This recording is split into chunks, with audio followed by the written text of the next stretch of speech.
Hey guys, it's the Ramos Online here, and I've got some updates for you guys, but I will leave those till the end of this battle video, just so I'm not just kind of shoving it in your guys' face before we get to the meat of this video. So if you aren't interested in news, then just click away once the battle is done. So I lead with Aromatisse and Chandelure. My opponent leads with double shiny Dragonite and Greninja.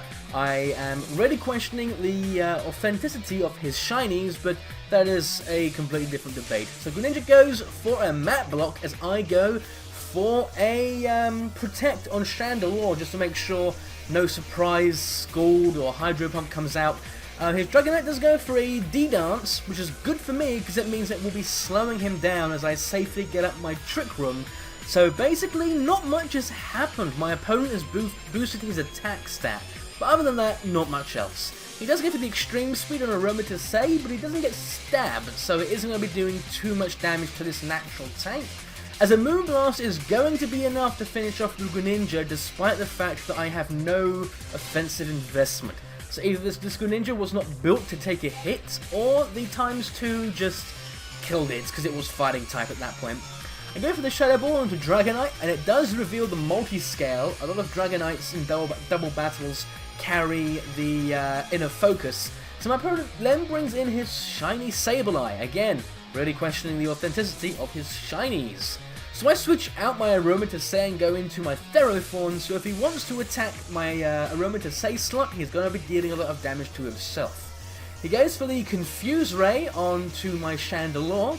However, I am going to completely go through the confusion, and my Shadow Ball will connect with the Dragonite, who didn't Extreme Speed, so it will be going down to that second Shadow Ball. Down it goes. Never underestimate the power of a Chandelure. It has, I think, the highest base attack, a special attack rather, of any non-Mega Evolved Pokemon that's non-legendary. So he brings in his shiny Gardevoir, of course it's going to be shiny, wasn't it? And I switch out my Chandelure into Mawile. I don't want to be playing confusion games. I get the Intimidate off, but it's not really going to do much because these are a special attacker and a support Pokemon I'm dealing with. He goes to the Mega Evolution, Gardevoir putting on her beautiful funeral dress. I'm going to protect with Therophorn, who I predicted was going to get Confuse Raid, and I did predict that correctly. As Gardevoir goes for the Thunderbolt onto my Mawile, which was originally going to hit Chandelure. Mawile does not take that well. It does not have good special defense. But I'm not too worried about taking damage because I will be able to one-shot the Gardevoir this turn as I go for the Protect, predicting the Confuse Ray onto Mawile, and as you can see, bang on with the prediction. So I do get off a Gyro Ball onto the Gardevoir, and with my speed stat being really low and Gardevoir's base speed going up after Mega Evolution, it will just straight up die to a super effective hit. My Trick Room finally ends, not that it matters because I am dealing with a Prankster, so he will always be going first anyway, as he gets off the Confuser onto Mawile, which he thinks is the bigger threat. So I don't think he has Will-O-Wisp. That would have been the much better play, honestly, because he was basically praying for a good roll there, and as you can see, even with the berry to lower the damage, it's not going to be enough.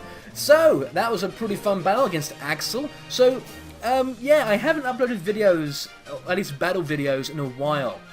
Main reason for that was because I now I know my capture card is coming, I want to keep the poor quality videos, like this one, to a minimum, so I can just kind of upload all my videos once I get the new capture card, because I do save all of these into my SD card. I can then pop that SD card into the brand new capture card 2DS and record the battles that way. But there's been some annoying delays. The website I am using, I'm not sure how legit they are, and I'm starting to worry. But basically, originally, the 2DS capture card was pre-order before May 31st, because they weren't gonna get any 2DSs in before then, if that makes sense. So like, oh, if you order before this day, then you won't be getting it until after this day, if that makes sense. They actually pushed this back to June 18th, which I think is my ex's birthday, but that's a different topic entirely. So yeah, it's been pushed back to the 18th of this month, and even then, they say it can take about a week after that to get to you, and they are doing it in order. So if a bajillion people are before me in the queue for the 2DS, I might not get it a week later, I might get it like 2 weeks later, but I am holding out for the end of this month, so stay tuned to then. I've stockpiled a few of these battles. I'm probably going to have them on like a schedule to upload one a day. So just, you know, kind of keep your eyes peeled for that. And I think that's about it for this video, really. If you like what you saw, remember to like, favorite, and if you haven't already, subscribe. I do want to save my 1K video thingy for when I get the capture card, but if it takes too long, I might find myself having to do like a different kind of yay subscriber number video. So, yes. My next guide for Aromatisse will be coming out after I get my capture card, so you might be waiting a while for that, but please bear with me because better quality for you guys means you guys get better stuff. So I guess, yeah, that's the end of the video, so I guess I'll see you guys in the next one.